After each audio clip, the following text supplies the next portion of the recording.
Alright. There it is. No?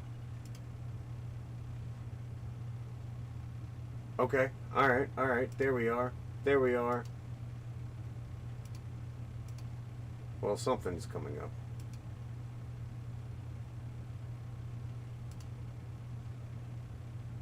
Ha! Huzzah! Okay. So we're back. And I am... Yes, thankfully, I am here. Okay, alright. Now that we have things fully on the way. Okay, so, I did... You can sub now to me on Kick. I didn't... I wasn't aware that it was... that I was open for that.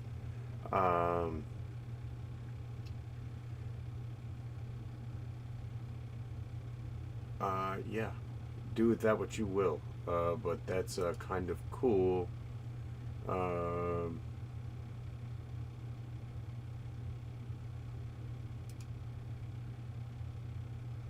Yes. So, yeah. But now that I've got all that stressful paperwork out of the way, I'm going to do a dab. That was quite a little bit stressful.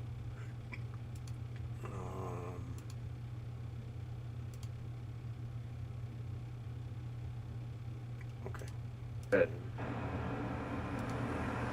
Come to a chestnut tree. There we go. Chestnuts are ripe. Oh, my pocket. 2 days I wandered in a vague, we northerly found direction Germantown. through a desolate world. Finally, I noticed a living creature. Police headquarters. A small red squirrel in a beech tree. I Which stared at him. I think the last time I was here, I believe at that moment the animal and I shared that was the same many, emotion. many moons ago. Joy at finding another living being. Push on north. Find dead cows in a brackish field, and beyond the charred ruins of a dairy and silo. But from what I remember of Germantown, deserted by the sea. I think it's Germantown. Astride the silo perches a weathercock, the arrow points north. There's either North. super mutants galore here, or death claws, Next or day I come to a both. city. So it should be City, fun. vaguely familiar in its contours, yet its buildings strangely dwarfed and leveled off as if a giant had sliced off its highest towers with a capricious sweep of his hand. So, Reached the outskirts and found Newark. Newark, undemolished but humbled by some Already whim of the caution. advancing Martians. Presently, with an odd feeling of being watched, I caught sight of something crouching in a doorway. I made a step towards it. Rose up and became man armed with a large knife. I come from many places. A long time ago, from Princeton. Near Grover's Mill. Yes. Grover's Mill. There's no food here. This is my country. All this end of town down the river. There's only food for one. Which way you going? I don't know. I guess I'm looking for people. What was that? To get Food or something, eh? I know, but Only a bird. A live bird. Get to know the birds and the other people. I could die. Hey, bring you up. Have you seen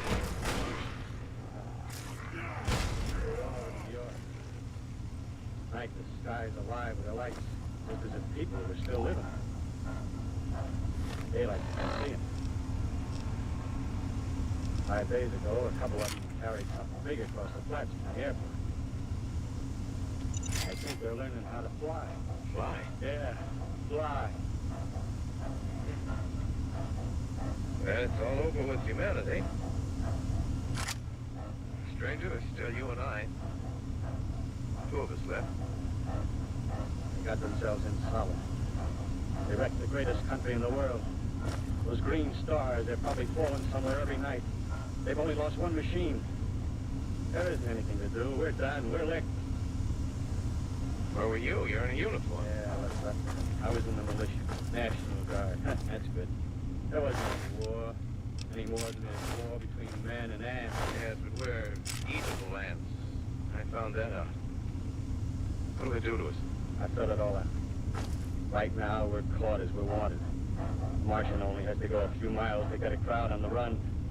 If they won't keep on doing that, they'll begin catching us systematically, keeping the best, and storing us in cages and things. They haven't begun on us yet.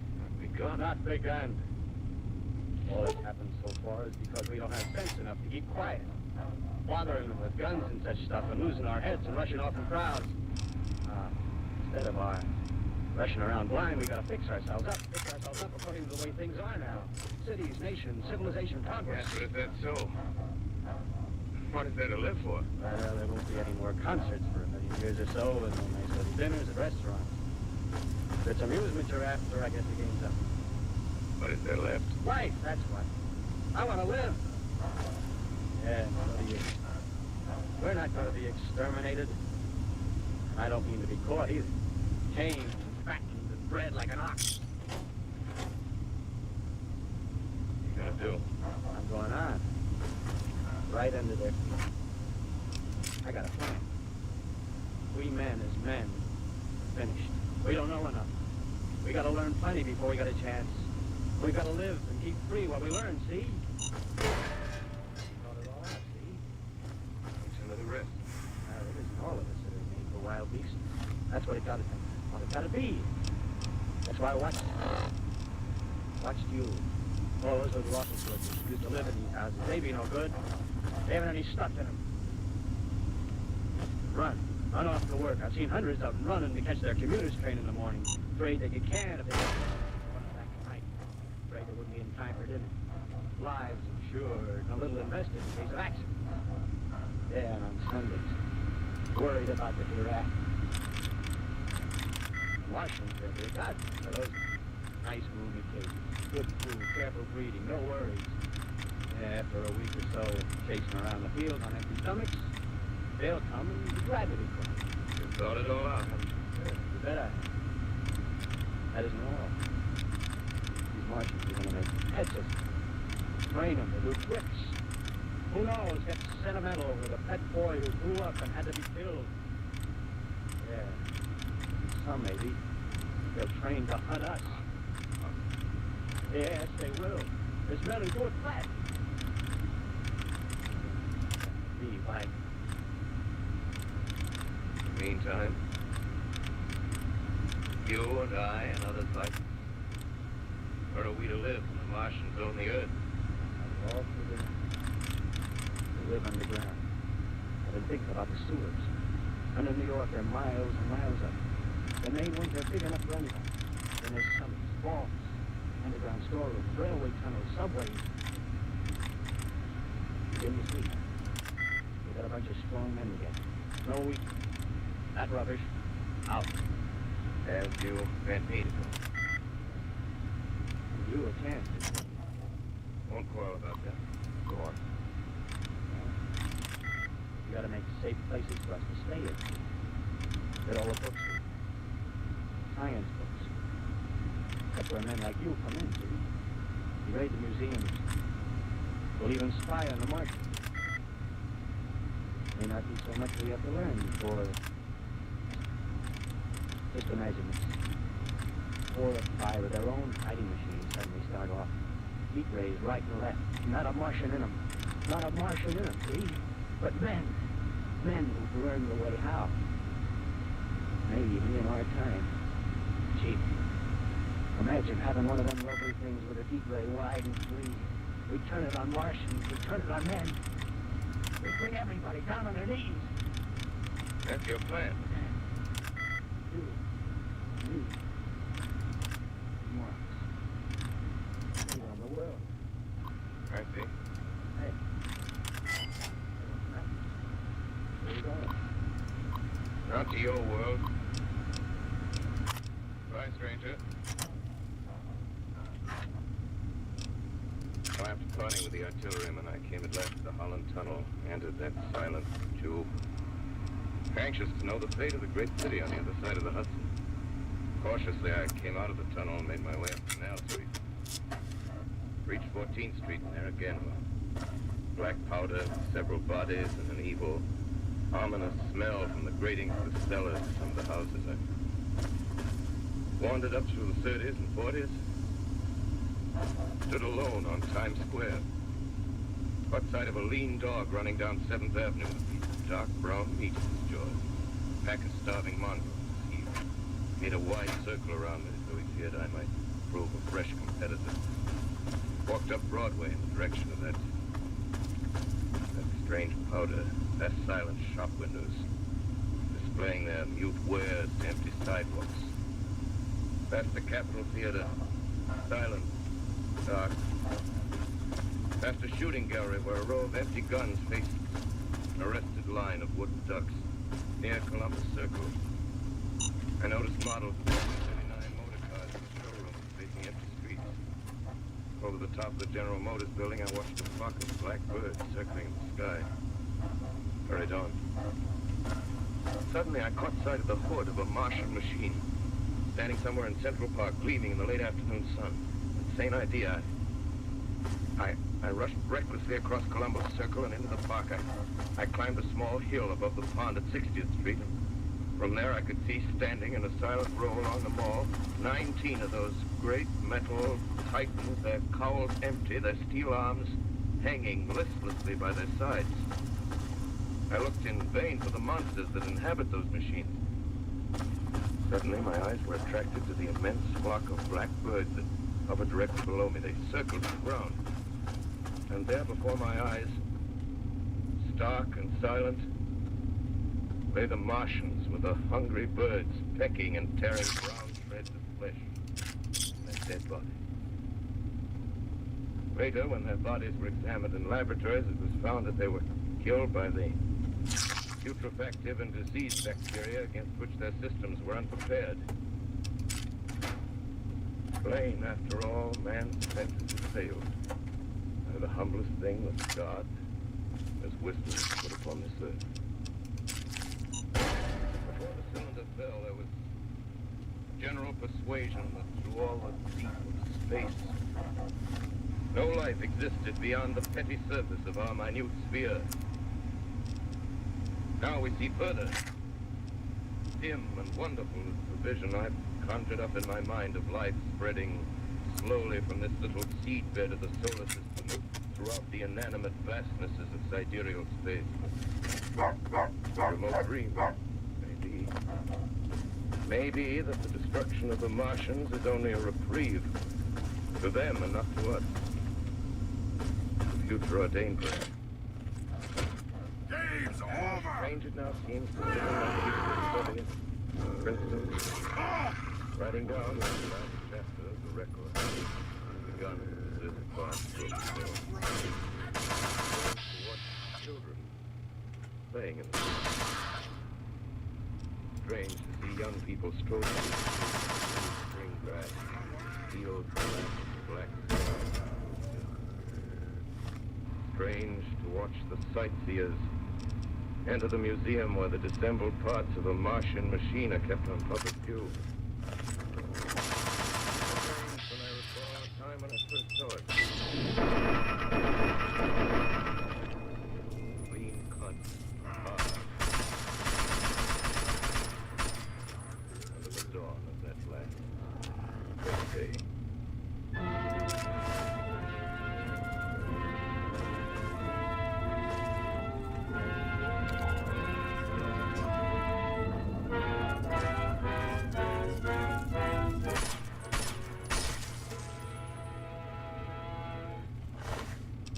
This is Orson Welles, ladies and gentlemen. Out of character, to assure you that the War of the Worlds has no further significance than as the holiday offering it was intended to be. The Mercury Theater's own radio version of dressing up in a sheet and jumping out of a bush and saying boo. Starting now, we couldn't soap all your windows and steal all your garden gates. By tomorrow night, though, we did the best of things. we annihilated the world before your very ears and utterly destroyed the CBS. You will be relieved, I hope, to learn that we didn't mean it, and that both institutions are still open for business. So goodbye, everybody, and remember, please, for the next day or so, the terrible lesson you learned tonight. That grinning, glowing, globular invader of your living room is an inhabitant of the pumpkin patch, and if your doorbell rings and nobody's there, that was no Martian, it's Halloween.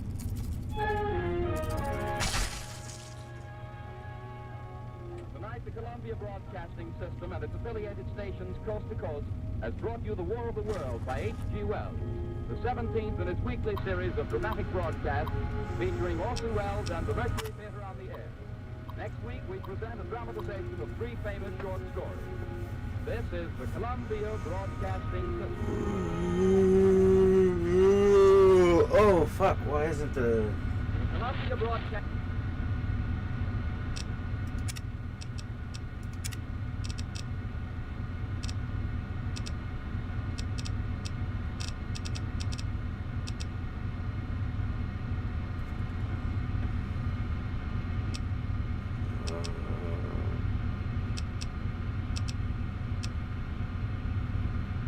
Well, that sucks. The,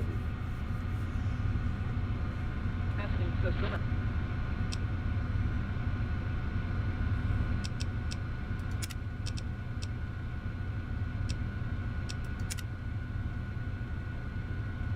Affiliated stations present All right, Orson sorry you Welles can't and see the all that Mercury very Theater well. on the air in The War of the Worlds by H.G. Wells.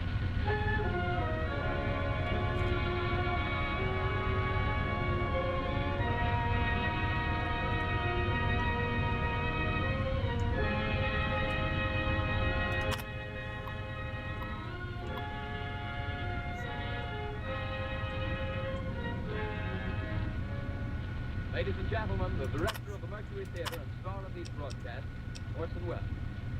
We know now that in the early years of the 20th century, this world was being watched closely by intelligences greater than man's, yet as mortal as his own.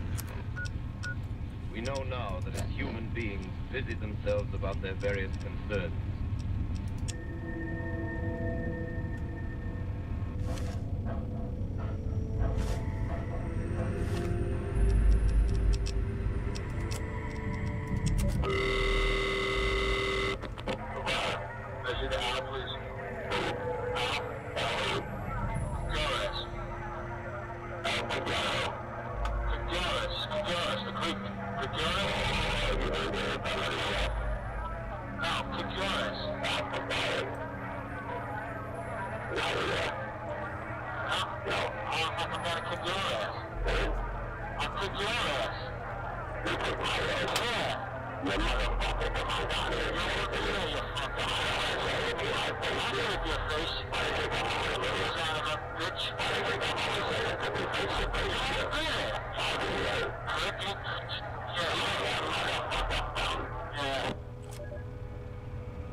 bringing a forecast of rain accompanied by winds of light gale force.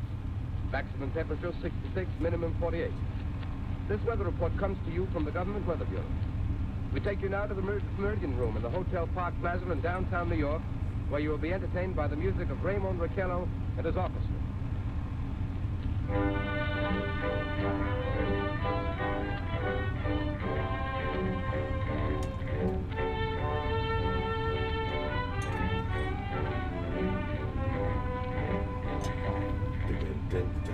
Good evening, ladies and gentlemen.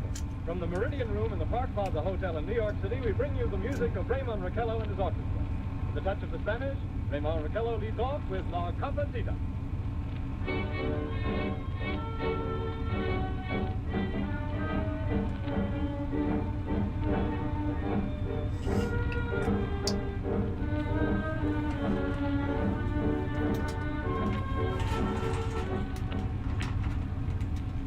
Ladies and gentlemen, we interrupt our program of dance music to bring you a special bulletin from the Intercontinental Yeah, you Radio got your News. spot back. At 20 minutes Good before 8 boy. Central Time, Professor Farrell of the good Mount Jennings boy. Observatory, Chicago, Illinois, reports observing several explosions of incandescent gas occurring at regular intervals on the planet Mars.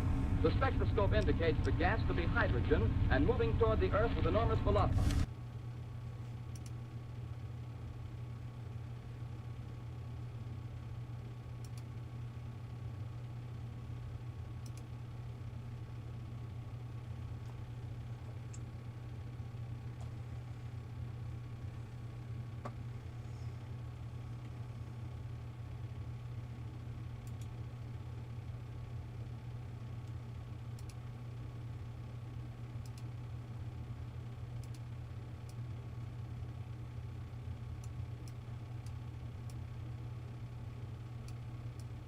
Hey, buddy.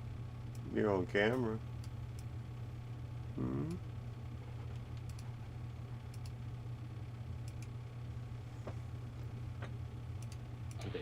Professor Pearson of the observatory at Princeton confirms Farrell's observation and describes the phenomenon as, quote, like a jet of blue flame shot from a gun, unquote. We now return you to the music of Ramon Raquello playing for you in the Meridian Room of the Park Plaza Hotel situated in downtown New York.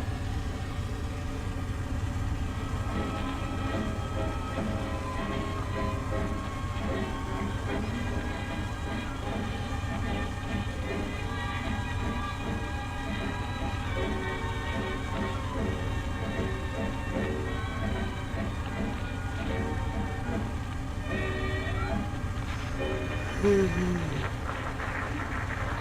now a tune that never loses favor. The ever-popular Stardust. Raymond Raquello and his orchestra.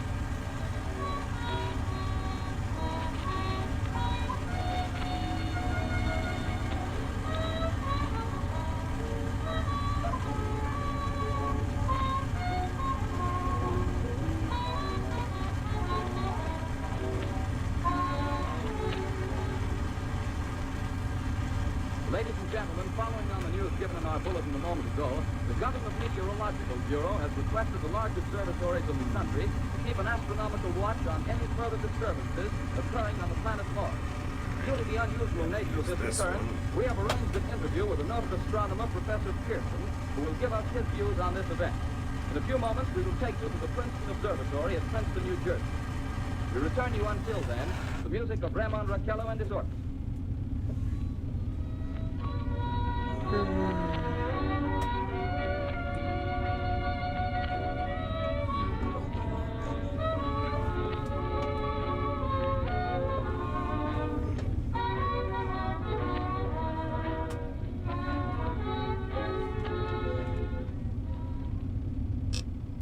We are ready now to take you to the Princeton Observatory at Princeton, where Carl Phillips, our commentator, will interview Professor Richard Pearson, famous astronomer. We take you now to Princeton, New Jersey. Good evening, ladies and gentlemen. It's Carl Phillips speaking to you from the observatory at Princeton. I'm standing in a large semicircular room, pitch black except for an oblong split in the ceiling. Through this opening, I can see a sprinkling of stars that cast a kind of frosty glow over the intricate mechanism of the huge telescope. The ticking sounds you hear, the vibrations fluctuate.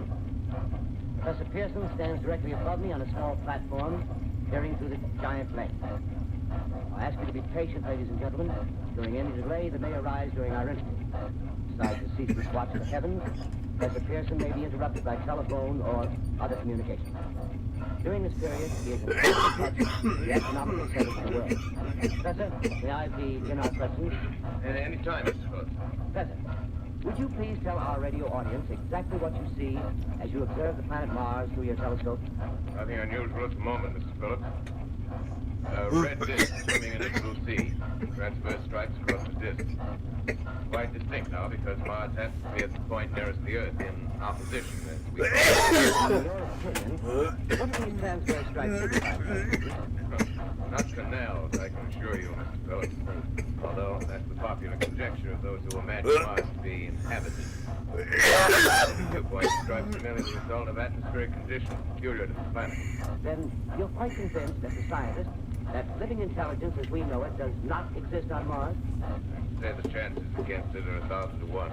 And yet, how do you account for these gas eruptions occurring on the surface of the planet at regular intervals? By the way, for the benefit of our listeners, how far is Mars from the Earth? Approximately 40 million miles. Well, that's enough distance. Just a moment, ladies and gentlemen. Someone has just handed Professor Pearson a message. While he reads it, let me remind you that we are speaking to you from the observatory in Princeton, New Jersey, where we are interviewing the world-famous astronomer, Professor Pearson. One moment, please. Professor Pearson has passed me a message which he has just received. Professor, may I read the message to the listening audience? Ladies and gentlemen, I shall read you a wire addressed to Professor Pearson from Dr. Gray of the Natural History Museum, New York.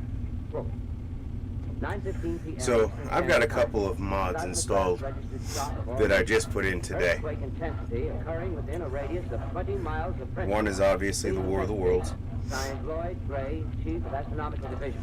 The other is But this occurrence possibly has nothing to do with the disturbances observed on the planet Dracula, Bram Stoker's Dracula, Probably a meteorite of and unusual size, and its arrival at a particular time is there's a merely new radio coincidence. station as well, However, we shall conduct a search as soon as daylight permits. Mars. Thank you. and a couple other Ladies and things. gentlemen, Nothing, for the past 10 minutes, nothing lore breaking, nothing bringing you a special interview with outrageous, Professor at least not Pearson, yet. astronomer. This is Carl Phillips speaking. We are returning you now to our New York City.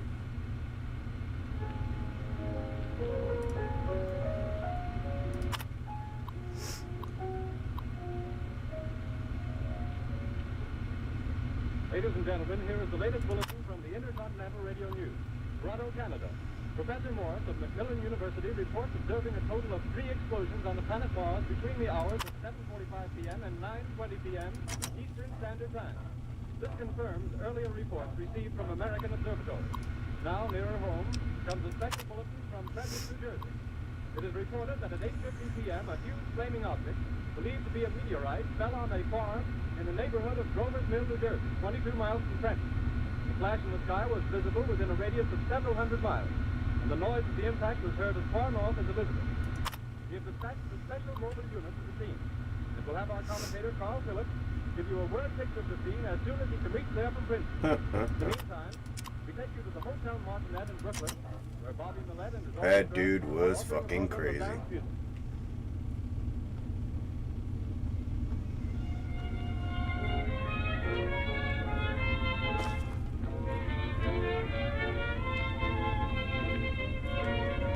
I think I've been in here.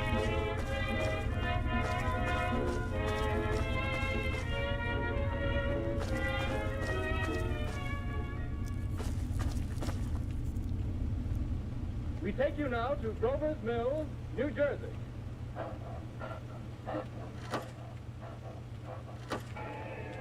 Ladies and gentlemen, this is Carl Phillips again, out at the Wilmot Farm, Grover's Mill, New Ooh. Jersey. Oh, Professor it's just Pearson and a myself made the 11 miles from Princeton in 10 minutes. Well, okay. I hardly know where to begin.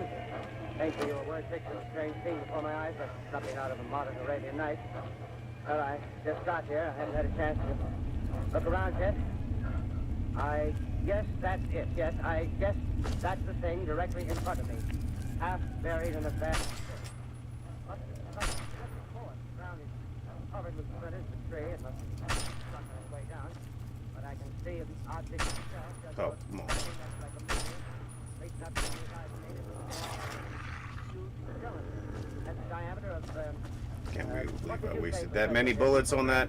What would you say? What's the diameter of this? About 30 yards. About 30 yards. The metal on the sheath is, well, I've never seen anything like it. The color is sort of yellowish white. The curious spectators now are pressing close to the object in spite of the efforts of the police to keep the fact. Getting in front of my line of vision.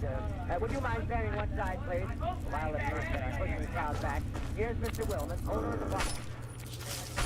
Mr. Wilman, would you please tell the radio audience as much as you remember of this visitor that stopped in your backyard? Step closer, please. Ladies and gentlemen, this is Mr. Wilson. Well, I was listening to the radio. Closer and louder, please. Pardon me? Louder, please. Closer. Yes. I was listening to the radio and kind of drowsy. The professor fellow was talking about Mars, so I was half dozing, half... Yes, Mr. Wilson. And then what happened? Well, as I was saying, I was listening to the radio, kind of halfway. Yes, Miss Willett. And then you saw something. Not first off. I heard Holy fuck. And what did you hear? a hissing sound like this. Kind of like a 4th of July rocket. Yes, then what? I turned my head out the window and would have sworn I was asleep and dreaming. Yes? Seen a kind of greenish streak and then dingo. Something smacked the ground.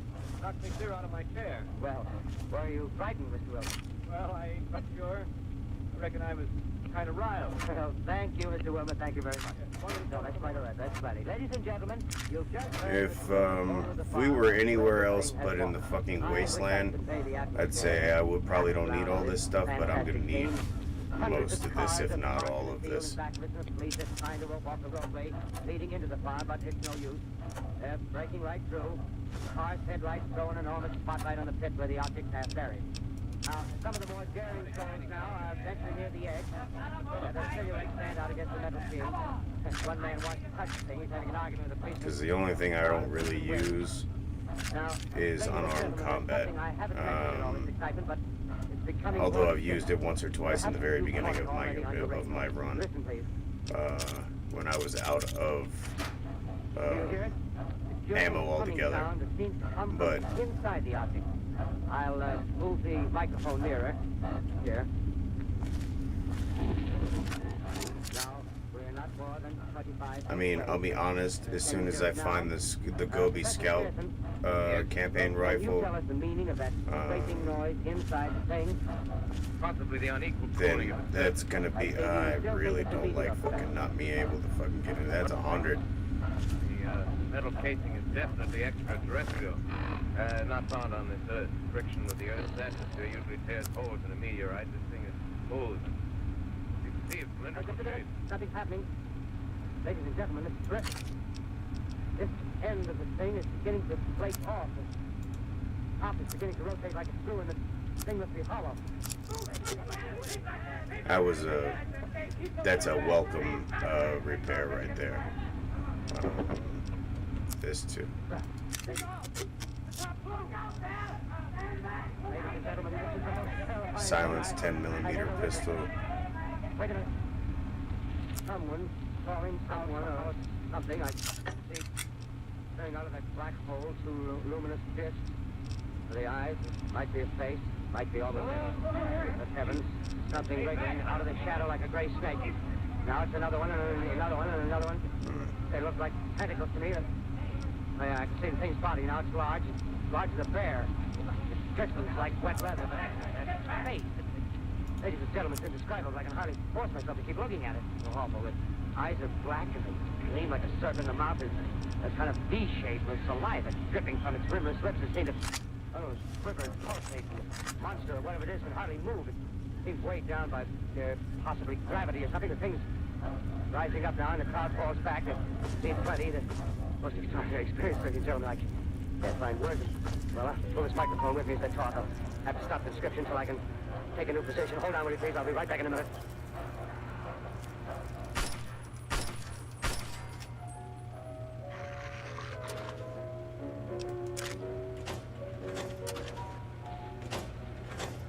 We are bringing you an eyewitness account of what's happening on the Wilmus Farm, Groversville, New Jersey.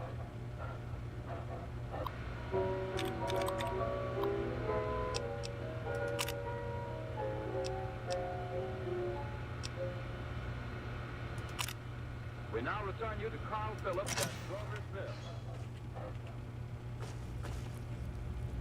Ladies and gentlemen, may I? You're rescuing me? Thanks!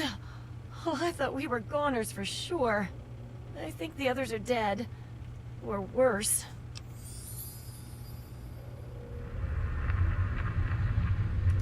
Don't I know it? Now the trick is getting out of I here. forgot about Red. Everyone else is dead. We're taken away to who knows where. Well, except maybe for Shorty. They dragged him off downstairs to the kitchen a while ago. But no one comes back from the kitchen.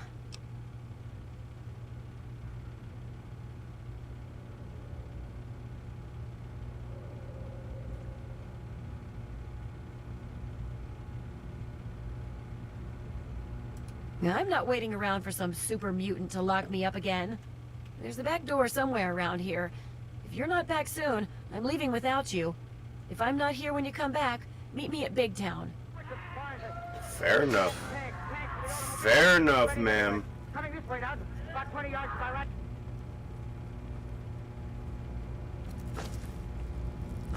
Ladies and gentlemen, due to circumstances beyond our control, we are unable to continue the broadcast. Evidently, there's some difficulty with our field transmission. However, we will return to that point at the earliest opportunity. In the meantime, we have a late bulletin from San Diego, California. Professor Indelkopper, speaking at a dinner of the California Astronomical Society, expressed the opinion that the explosions on Mars are undoubtedly nothing more than severe volcanic disturbances on the surface of the planet. We continue now with our piano interval.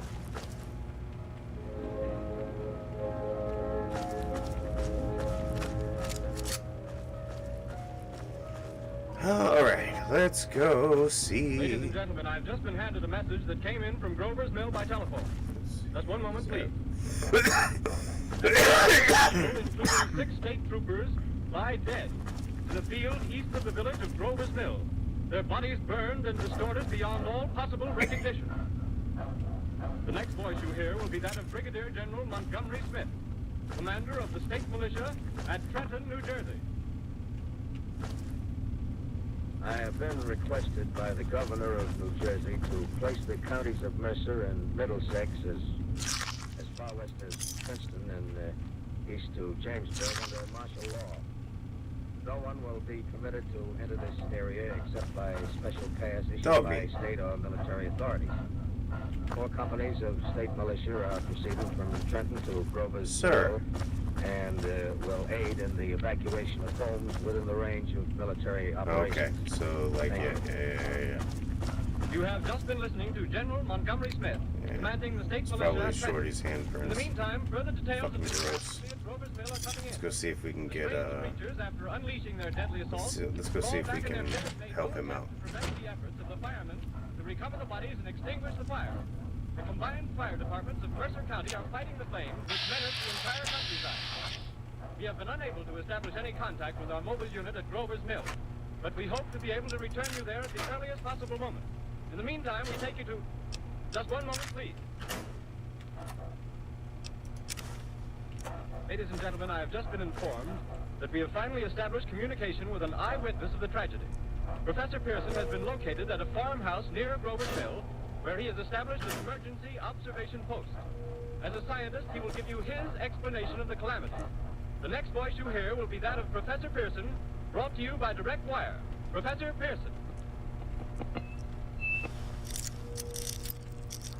Of the creatures in the rocket cylinder at Grover's Mill, I can give you no authoritative information, either as to their nature, their origin, or their purposes here on Earth. Of their destructive instrument, I might venture some conjectural explanation. For want of a better term, I shall refer to the mysterious weapon as a heat ray. All too evident that these creatures have scientific knowledge far in advance of our own. It's my guess that in some way they are able to This is generate another an one that I intense don't heat in the normally chamber of do. practically absolute non-conductivity. This intense heat they project in a parallel beam against any object they choose. See, in Fallout 4, the assault or the Fat Man's kind of fun to use. That is my conjecture. And I guess of the heat out, ray. I guess I just don't really have any Thank you, Professor Pearson. Ladies and gentlemen, here is a bulletin from Trenton. It is a brief statement informing us that the charred body of I just don't Carl have any real use been for big identified guns as Trenton. unless I really need a big Now gun. here's another bulletin from Or Washington, I'm at the D.C. end of the game and I'm The bored. Office of the Director of the National Red Cross reports 10 units of Red Cross emergency workers have been assigned to the headquarters of the state militia, stationed outside of Grover's Mill, New Jersey. Here's a bulletin from State Police, Princeton Junction. The fires at Grover's Mill and vicinity are now under control. Scouts report all quiet in the pit, and there is no sign of life appearing from the mouth of the cylinder. Now, ladies and gentlemen, we have a special statement from Mr. Harry McDonald, Vice President in charge of operations. We have received a request from the state militia of Trenton to place at their disposal our entire broadcasting facilities. In view of the gravity of the situation, believing that radio has a responsibility to serve in the public interest at all times, we We are turning over our facilities to the state militia at Trenton. We take you now to the field we go. headquarters of the state militia near Grover's Mill, New Jersey. This is Captain Lansing, the Signal Corps, attached to the state militia, now engaged in military operations in the vicinity Shorty of is Grover's Mill. done. Situation arising from the reported presence of certain individuals of unidentified nature is now under complete control. The cylindrical object lies in a pit direct. Hold on.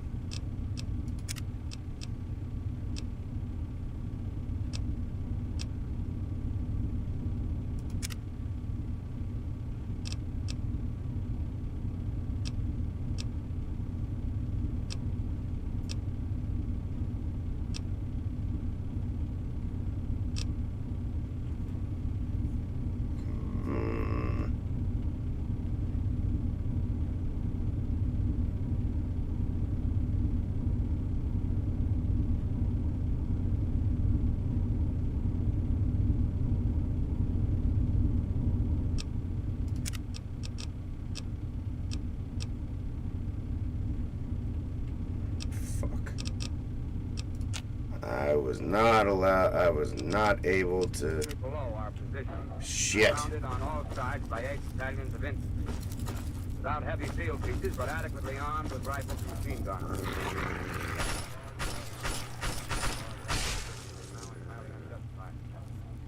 Things, whatever they are, poke their heads above the pit. See their hiding place plainly in the glare of the searchlight.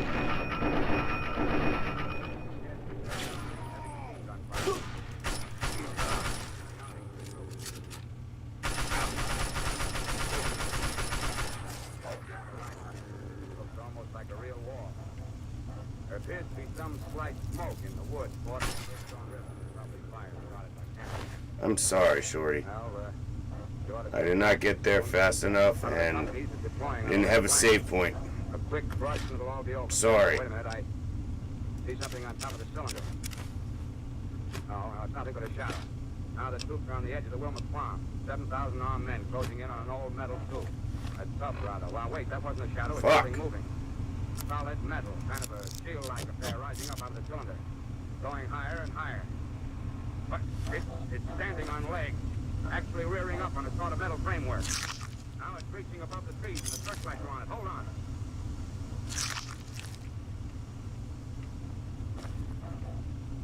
Ladies and gentlemen, I have a grave announcement to make. Incredible as it may seem, both the observations of science and the evidence of our eyes lead to the inescapable assumption that those strange beings who landed in the Jersey farmlands tonight are the vanguard of an invading army from the planet Mars. The battle which took place tonight at Grover's Mill has ended in one of the most startling defeats ever suffered by an army in modern times. 7,000 men armed with rifles and machine guns pitted against the single fighting machine of the invaders from Mars. 120 known survivors. The rest strewn over the battle area from Grover's Mill to Plainsboro, crushed and trampled to death under the metal feet of the monster, or burned to cinders Little bit. by its heat ray. The monster is now in control of the middle section of New Jersey and has effectively cut the state through its center. Communication lines are down from Pennsylvania to the Atlantic Ocean. Railroad tracks are torn and service from New York to Philadelphia discontinued except routing some of the trains through Allerton and Phoenixville. Highways to the north, south, and west are clogged with frantic human traffic. Police and army reserves are unable to control the mad flight. By morning, the fugitives will have swelled Philadelphia, Camden, and Trenton is estimated to twice their normal population. Martial law prevails throughout New Jersey and eastern Pennsylvania. At this time, we take you to Washington for a special broadcast on the national emergency. The Secretary of the Interior. I'm so mad that I couldn't rescue Shorty because, like, Citizens of the nation. I just missed. I missed going in this room. Like, Nor the concern of Fuck, your man. government in protecting the lives and property of its people. However, I wish to impress upon you, private citizens and public officials, all of you, the urgent need of calm and resourceful action. sorry, Fortunately, Shorty. this formidable enemy is still I'm not you. confined to a comparatively small You probably area. killed him. And we may place our faith And you probably helped, didn't you? In the meantime, placing our faith in God, we must continue the performance of our duties, each and every one of us, so that we may confront this destructive adversary with a nation united, courageous, and consecrated to the preservation of human supremacy on this earth. I thank you. You have just heard the Secretary of the Interior speaking from Washington. War of the World by H.G. Wells, starring Orson Welles and the Mercury Theater on the air.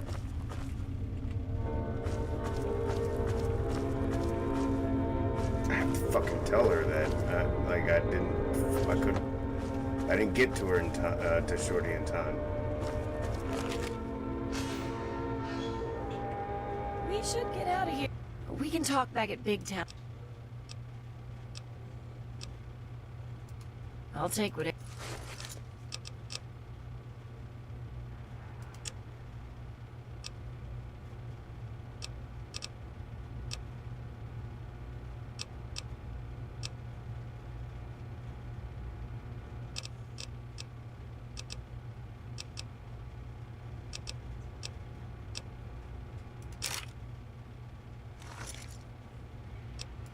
I'll just hope you know what you're doing. Of existence, the lonely derelict who pencils these words on the back of some astronomical note bearing the signature of Richard Pearson. Look down at my blackened hand. Try to connect them with a professor who lives at Princeton and who on the night of October 20th glimpsed through his telescope an orange splash of light on a distant planet.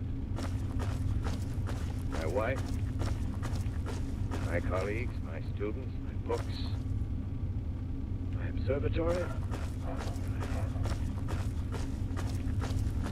my world. Where are they? Do they ever exist? Am I Richard Pearson? What day is it?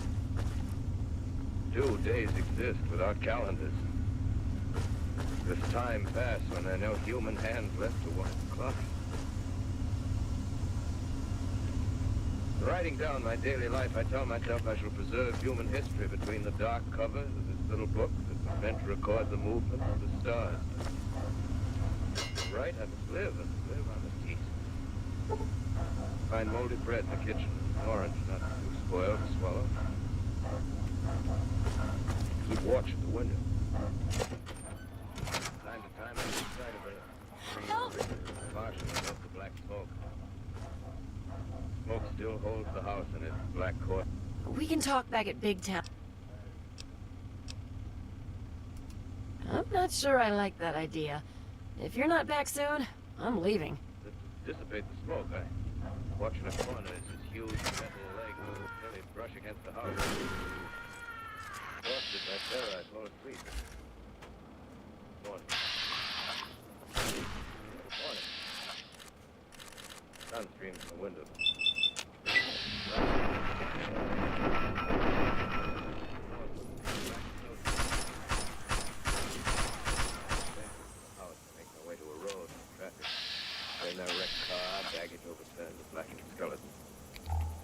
Push on north. For some reason I feel safer trailing these monsters than running away from them. And I keep a careful watch. I've seen We the should mark. get out of here. We can talk back at Big Town. Well, all right. Don't get us killed, okay? Right on the earth. Come to a chestnut. Chestnuts are ripe. Fill my pockets. Keep alive. 2 days I wander in a vague northerly direction through a desolate world.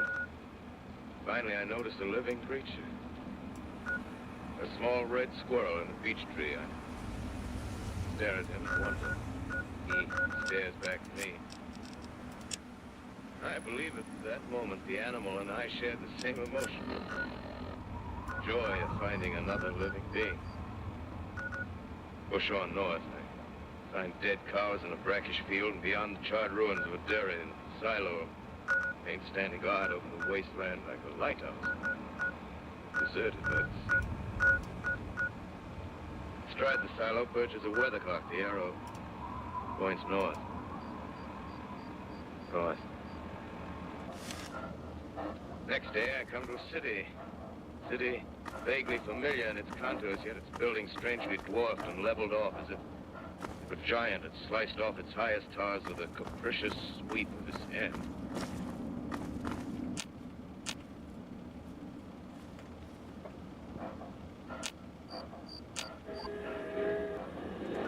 I'm speaking from the roof of Broadcasting Building. I'm speaking from the roof of Broadcasting Building, New York City. The bells you hear are ringing to warn the people to evacuate the city as Martians. All of us here thank you for everything you've done. For us, for the wastes. We pulled together and got you this. It's the best we could do. Please take it. With our thanks. Thank you, ma'am. No, thank you. The Jersey Shore closed 10 minutes ago. No more defenses. Our army is wiped out. Artillery, Air Force, everything wiped out. This may be the last broadcast. Hey, friend. We'll stay here to the end. People are holding service here below us, the cathedral. Now I look down the harbor, all manner of boats, overloaded with fleeing population, pulling out from the docks. So there are a few upgrades to the way Noise clouds like things New Year's look. Eve City. Wait a minute, the enemy's now in sight above the palisades. Five straight machines. First one is crossing the river. I can see it. Wading the Hudson like a man wading through a brook. A bullet in his hand at the Martian cylinders are falling all over the country. One outside of Buffalo, one in Chicago, St. Louis. Seem to be timed in space. Now the first machine reaches the shore. He stands watching, looking over the city. It's my house. Steel Cowley's head is even with the skyscrapers. He Not waits for the interested others. in going there.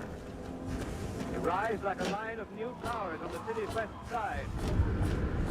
Now they're lifting their metal Like hands. the fire coming out. This is the end now. Smoke comes Not out, the- black smoke drifting over the city.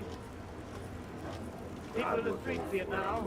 for They're running toward the east river, Watch. thousands of them, dropping in like rats. Now the smoke's spreading faster. It reached Times Square. People are trying to run away from it, but it's no use. They're falling like flies. Now the smoke's crossing 6th Avenue. 5th Avenue. 100 yards away. Oh, It's 50 feet.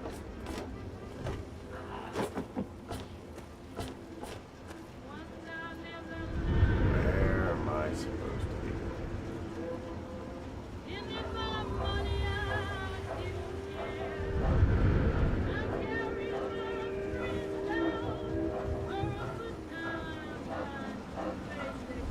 Need the water treatment plant. Well, calling St. Joe. Trees, Well, calling St. Joe. common houses. calling At St. Joe, this New York. Anyone on the air? Anyone on the air? Isn't there anyone? Well, Yeah, common house.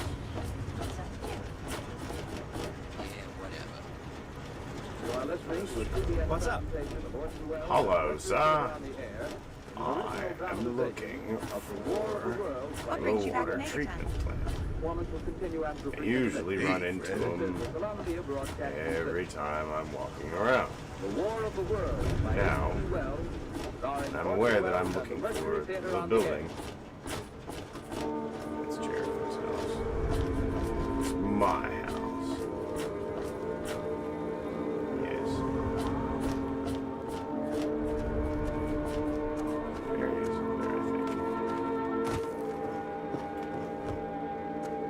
There, I think. Maybe I'm just making the wrong move. I set down these notes on paper. I'm obsessed by the thought that I may be the last living man on Earth. Yeah, it's here. There he is. Yes. Hiding you. in this empty Yes. house. Hello, Walter. Yeah? What is it? I sure...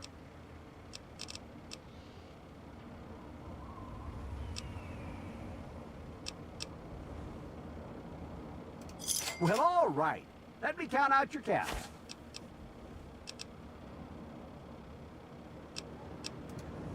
Words on the back of some astronomical note bearing the signature. Richard Pierce. Look down at my blackened hand. Try to connect them with a professor who lives at Princeton and who on the night of October 20th glimpsed through his telescope an orange splash of light on a distant planet. My wife, my colleagues, All right, my Red. students, my books, my observatory, Oh. my world. Where are they? Did they ever exist? Am I Richard Pearson? What day is it? 2 days exist without calendars. Does time pass when there are no human hands left to watch the clocks? In writing down my daily life, I tell myself I shall preserve human history between the dark covers of this little book that was meant to record the movement of the stars. To write, live, I must eat. Find molded bread in the kitchen. An orange, not too spoiled to swallow.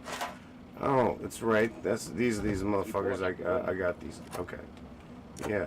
Time to time, I catch sight of a Martian above the black smoke. Smoke still holds the house in its black coil, but thanks, there's a hissing sound, and suddenly I see a Martian mounted on his machine, spraying the air with a jet of steam as it dissipates smoke. I watch in a corner as his huge metal legs nearly brush against the house. Exhausted by terror, I fall asleep. Morning. Morning. Sun streams from the window. Black cloud of gas has lifted, and the scorched meadows to the north look as though a black snowstorm has passed through. I venture from the house and make my way to a road on traffic. Here and there, a wrecked car, baggage overturned, a blackened skeleton. Who are you? And why do I have the feeling that you have some bad news? Well, I guess you tried. That's more than we could have asked. On behalf of Big Town, take this. It's not much, but at least it's a token of our appreciation. It's not like any of us are going to be alive long enough to enjoy it anyway. Oh, wow. This place gets worse all the time. Chestnuts are right. Fill my pockets. I don't know. As I wander in a Failed vague northerly request. direction through a desolate world, finally I notice a living creature. A small red squirrel in a beech tree. I stare at him and wonder. He stares back at me. They're dead, aren't they?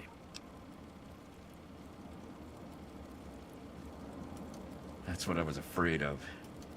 Talk to Red, I'm sure Push on north. I find dead cows in a brackish field and beyond the charred ruins. I didn't even get this. Like, I got this Glad quest. to be safely. Thank you. You're a real hero, you know? Thanks. I know you've already risked your life once already, but I heard the mutants talking about another attack. They'll probably be here soon.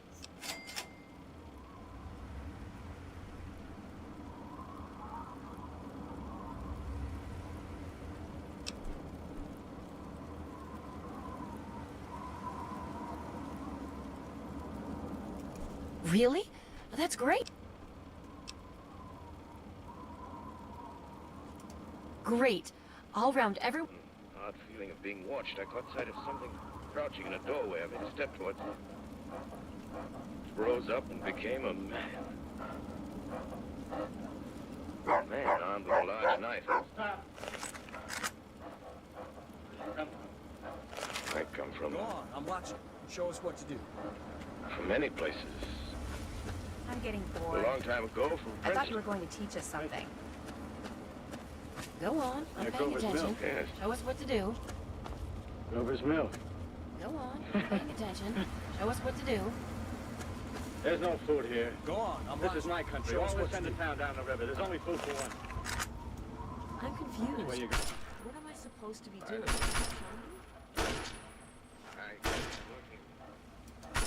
What was that? Careful where you point those things. Rat. Oh yeah. Dead meat now. For the record, I'm not having fun. Live bird. Get to know the place in the shadows these days. Hey, we're in the open. Go in this doorway here and talk. Have you seen any Martians? Ah.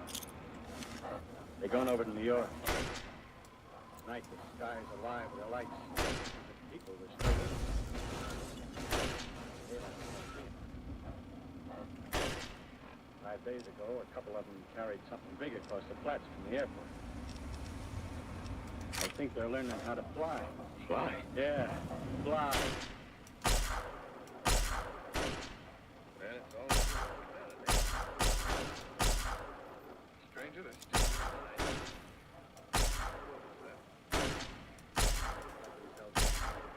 The greatest country in the world. Those green stars, they're probably falling somewhere every night. They've only lost one machine. There isn't anything to do. We're done. We're licked. Where were you? You're in a uniform. Yeah, what's left of it? I was in the militia. Everyone get ready! National Guard. That's good. There wasn't any war. Any more than there's war between men and ants. Yes, but we're eatable ants. I found that out. What'll they do to us? I've thought it all out. Right now, we're... Get a crowd on the run. They will keep on doing that. They'll be catching us. Hey, Helen.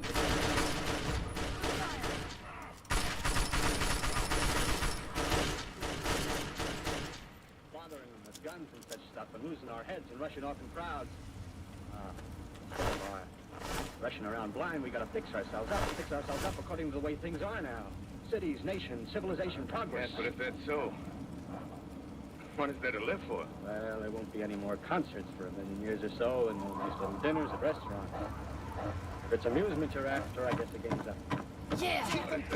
Right, that's... I wanna live.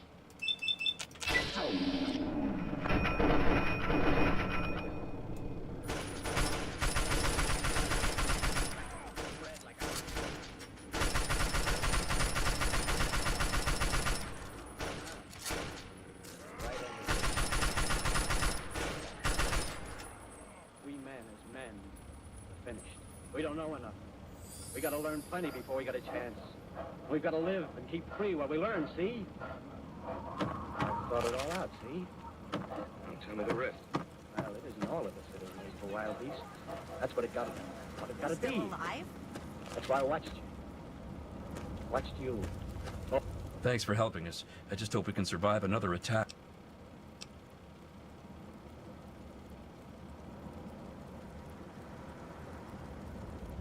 There was a super mutant attack recently, and where there's one big ugly, there are 10 more just waiting to grab you by the throat.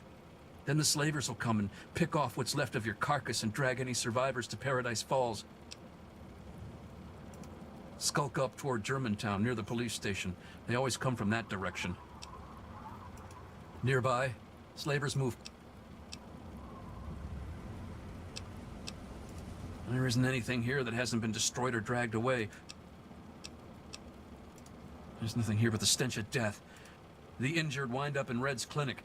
There's always so much...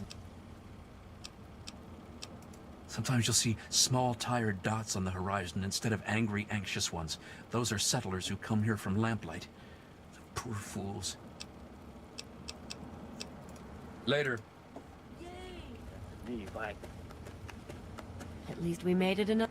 I'm starting to feel safe for the first time in a long time. Thanks to you. There aren't many of us left to run stores or anything like that. You could... Thanks again. Under New York. We did it! You did it! You helped us defeat the mutants!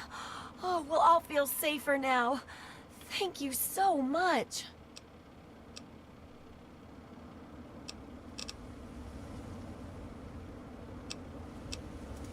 Big town?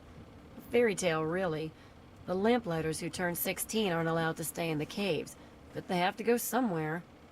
And to encourage people to leave, they invented Big Town, the great grown-up place that you got to go to when you became an adult. I think you can see how true those stories were.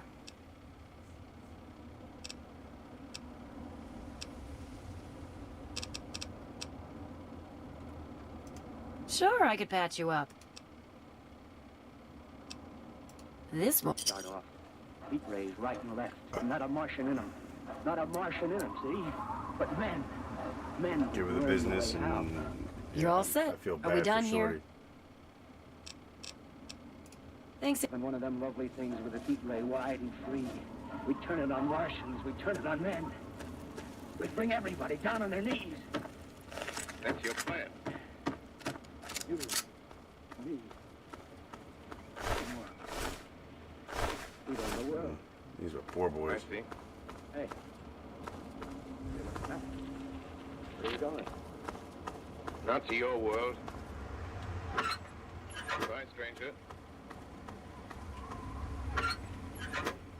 Well, I'm parting with the artilleryman. I came at last to the Holland Tunnel, entered that silent tube. Anxious to know the fate of the great city on the other side of the Hudson. Cautiously, I came out of the tunnel and made my way up Canal Street. Reached 14th Street, and there again was black powder, several bodies, and an evil, ominous smell from the gratings of the cellars of the houses. I wandered up through the 30s and 40s. Stood alone on Times Square. Ooh. Caught sight of a lean dog running down 7th Avenue with a piece of dark brown meat in his jaws. A pack of starving mongrels at his heels. Made a wide circle around me as though he feared I might prove a fresh competitor. Walked up Broadway in the direction of that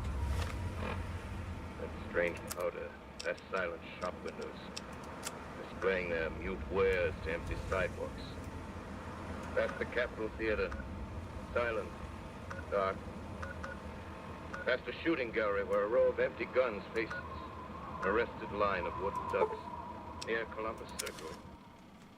I noticed models of 1939 motor cars in the showrooms facing empty streets. Over the top of the General Motors building, I watched a flock of black birds circling in the sky. Hurried on. Suddenly, I caught sight of the hood of a Martian machine, standing somewhere in Central Park, gleaming in the late afternoon sun. Insane idea. I rushed recklessly across Columbus Circle and into the park. I climbed a small hill above the pond at 60th Street. From there, I could see, standing in a silent row along the mall, 19 of those great metal titans, their cowls empty, their steel arms hanging listlessly by their sides. I looked in vain for the monsters that inhabit those machines. Suddenly, my eyes were attracted to the immense flock of black birds that hovered directly below me. They circled to the ground.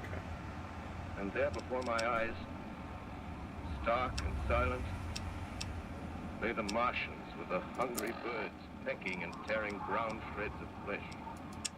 Their dead bodies.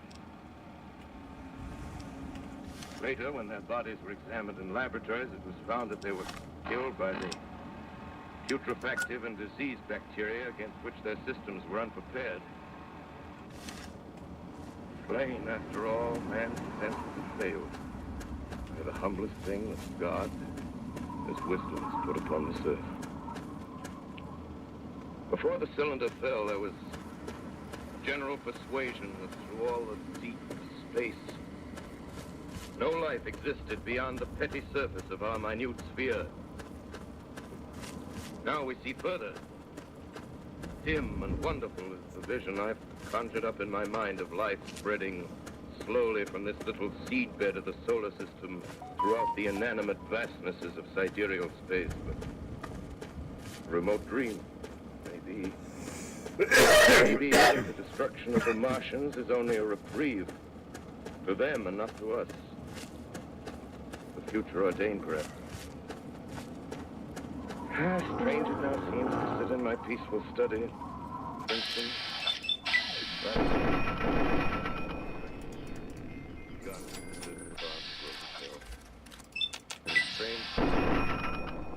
Shit. Young people strolling on the green where the new spring grass heals the last black scars of the strange to watch the sight. Can't wait for Grim Reaper's sprint. The Martian machine I kept on public view. Strange when I recall the time when I first saw it. Clean cut, hard, silent. And at the dawn of that last great day.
God damn it.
Where did you come from?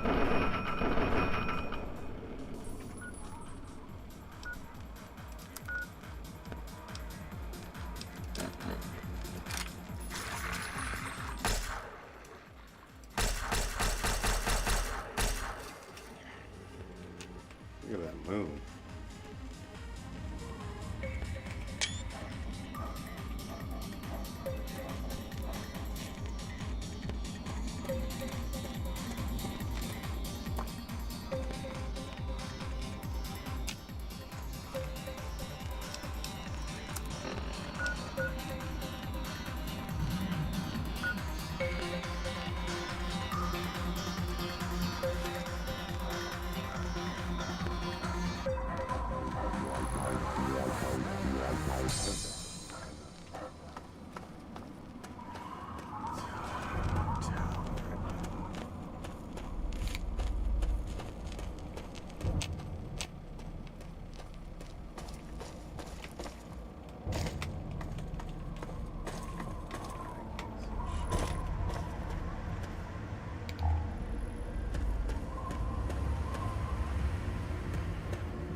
Tell whether I'm walking in motherfucking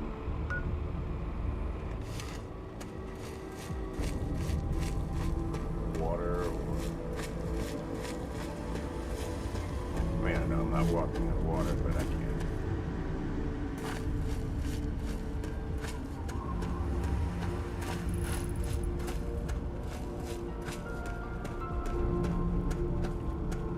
Oh, I do see it.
Right next to the oasis.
Sky does look really nice, though.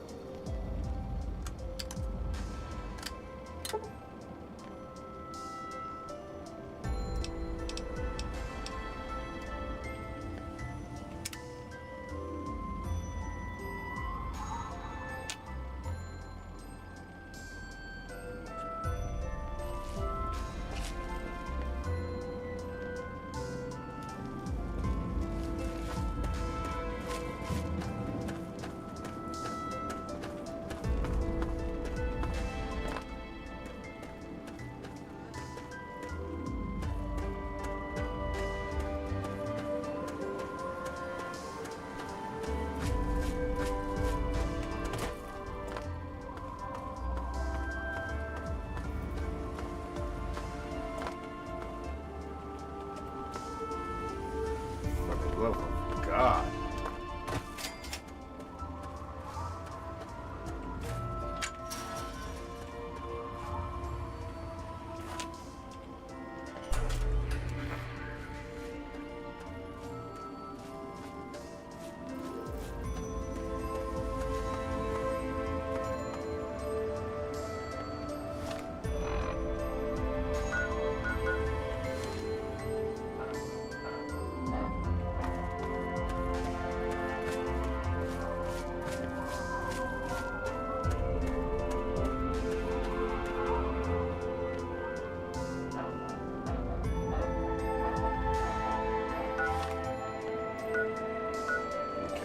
That's where Oasis is.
That was cool.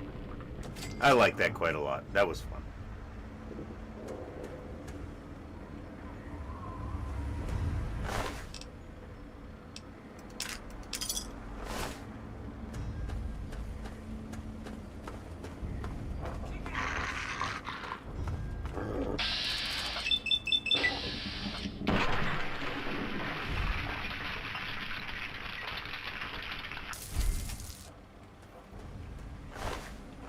Ashes to ashes, motherfucker.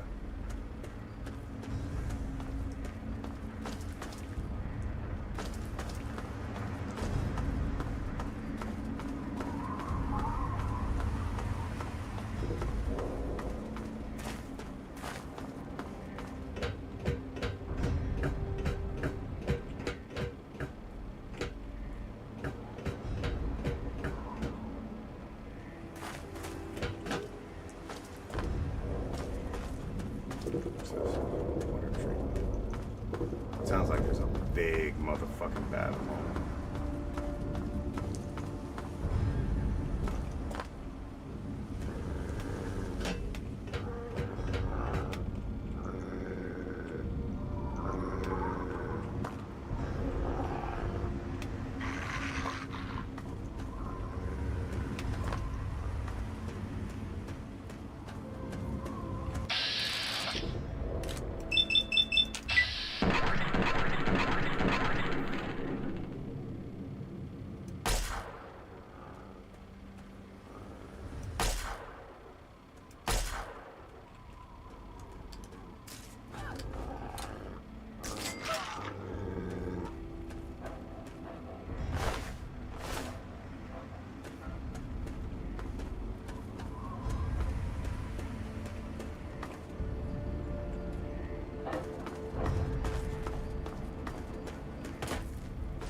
Pretty nice little find there, just off the cuff.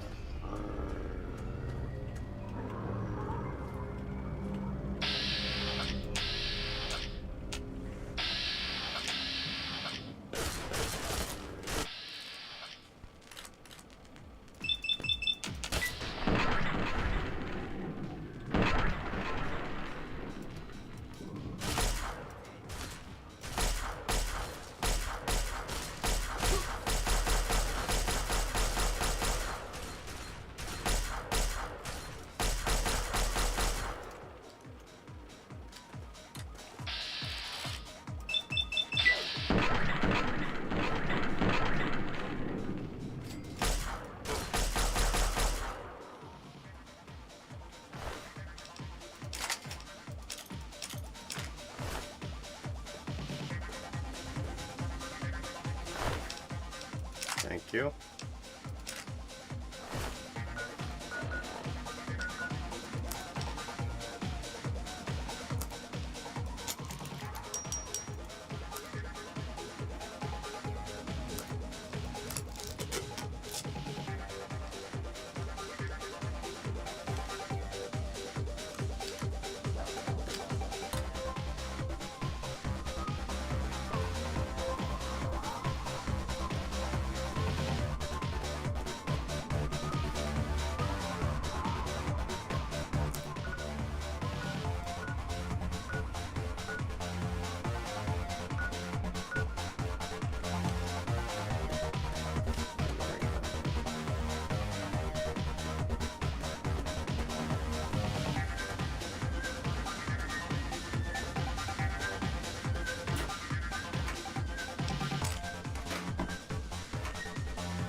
Don't look at your friend.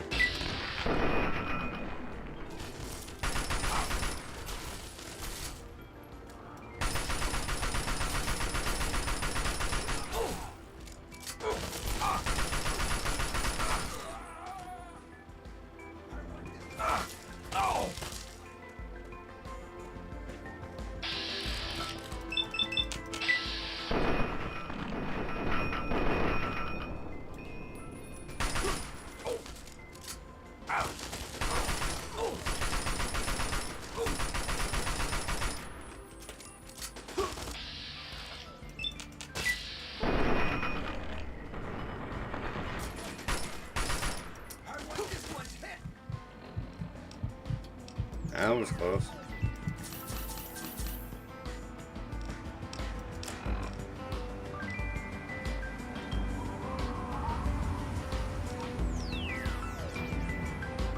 And on a fucking plate!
Yeah, we're not ready to fucking hit that place yet. Yeah, no, buddy.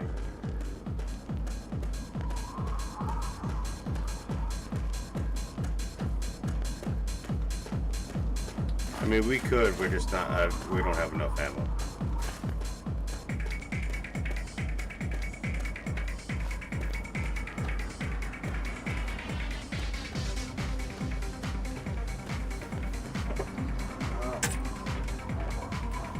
Fucking cat's always in and fucking out. In and fucking out.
those non-type soldiers.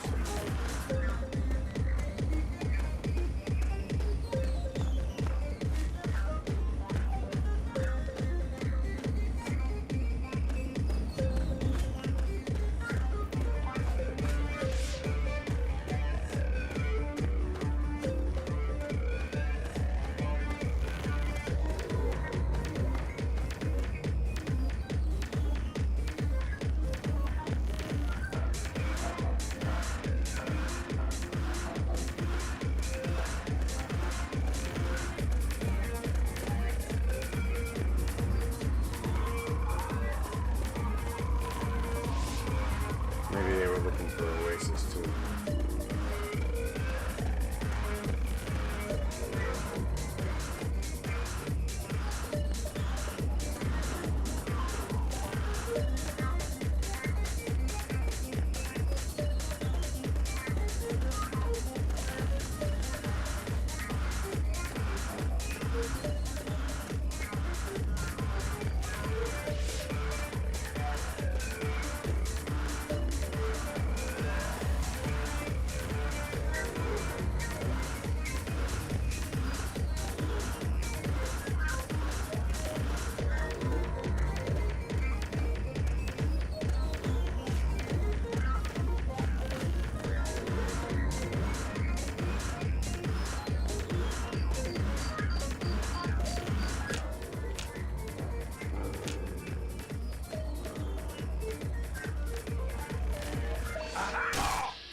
You guys again? I